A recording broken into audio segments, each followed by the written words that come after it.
This video is going to be the 3-4 over Crossfire defense. Now, I broke this down back in, I think, like January, and I labeled it a sim blitz. And foolish me, I didn't think that this concept, or this blitz in particular, would completely take over the Madden community like it has. So, with that being said, I do want to focus not so much on the setup to it, I am going to mention it, but I want to focus on the additional things you can do to really fuck with your opponent. Like, most people, when they see this blitz, they go play action. And that's all fine and dandy until you're getting edge pressure. So, we'll show you how to get that, and we'll get started. So, pretty much the base setup with this blitz is to zone out the defensive end on the left and the middle linebacker on the left. You can man them up, you can zone them out, doesn't really matter. The only thing you can't do is put them into a spy.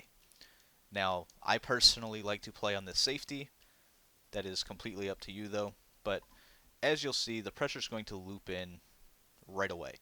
And unfortunately, it is pretty widespread right now. A lot of people know about this blitz.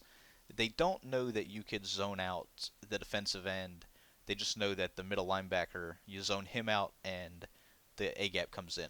So one quick little adjustment right there is you can have one less person rushing. But I want to focus on play action now, because a lot of people, they will run play action. And what we'll do, once I find a play action play, Jesus, there, okay, so PA slot corner. Come out in Crossfire. One thing that I personally like to do is I like to blitz this linebacker and move him out, then do my zone. So in this case, I would zone out this middle linebacker, still zone out the D end, and what should happen is the linebacker should come in free. Now in this case, the running back being on the right, he'll probably pick it up. He didn't right there. So pretty much, depending on if I was to cancel my play action, the running back more than likely would have picked that guy up.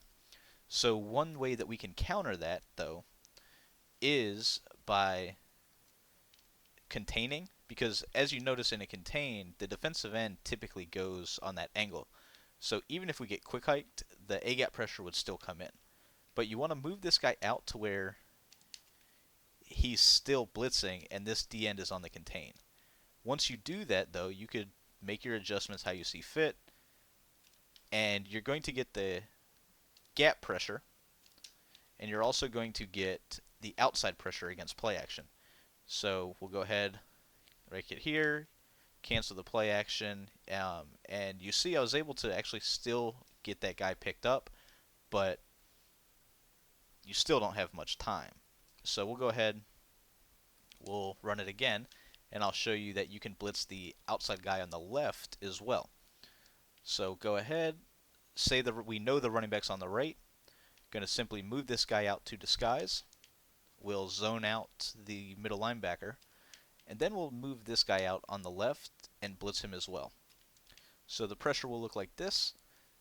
This now has become a 5-man blitz, but as you'll see, the pressure on the left is going to come in as well. So you're pretty much just forcing your opponent to not run play action, because you're not going to be able to run it successfully if I pass commit.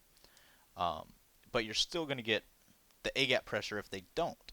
So pretty much it just takes a well-known play and adds another dominant factor into it. The thing that I also like is, let's see, we do have an inside zone. So what we like to do is, in this case, if I'm expecting inside zone, blitz this linebacker, move him out, and then now, you still have the setup, but inside zone becomes instantly harder to run. And that's one of those things that a lot of people like to do. They pretty much run inside zone when they see Crossfire, because it's not the greatest. So once again, simply move this dude out, because your pressure's still going to come in, and you can still make your adjustments. But, I mean, as you see here, there's nowhere to go. with the ball. I mean, Marshawn just broke 4 tackles and I gained like 4 yards. So just a quick little video in terms of how to scream against play action and how to stop the inside zone better. If you don't want to manually move those guys, um, it's still a phenomenal coverage defense because, as I mentioned at the first portion of the video, you're only rushing 3 people. So even if they're doing some sort of craziness where they're blocking the tight end, motioning him in like we showed, anything like that, they're still focusing heavy on picking up the blitz, and it's a blitz that only sends 3 people. So it definitely is my base defense in terms of everything, really. Like, if I expect them to be a pass happy player and I want to blitz, I will run this as my base. If I feel like they're going to just kill me with inside zones, then I go more so to the quarter 3 deep, and then sprinkle in the other stuff. But you could honestly stay in the 3-4 over crossfire play the entire game if you wanted to. Once you get used to the placement of how to stop the inside zones, how to, adjust and man up against different formations. But as I said, ultimately phenomenal set, great blitz. It's crazy that I found this back in January and kind of overlooked it, and then it became really popular before I even went back to it. So, regardless, that is 3-4 over Crossfire, and I hope you enjoy.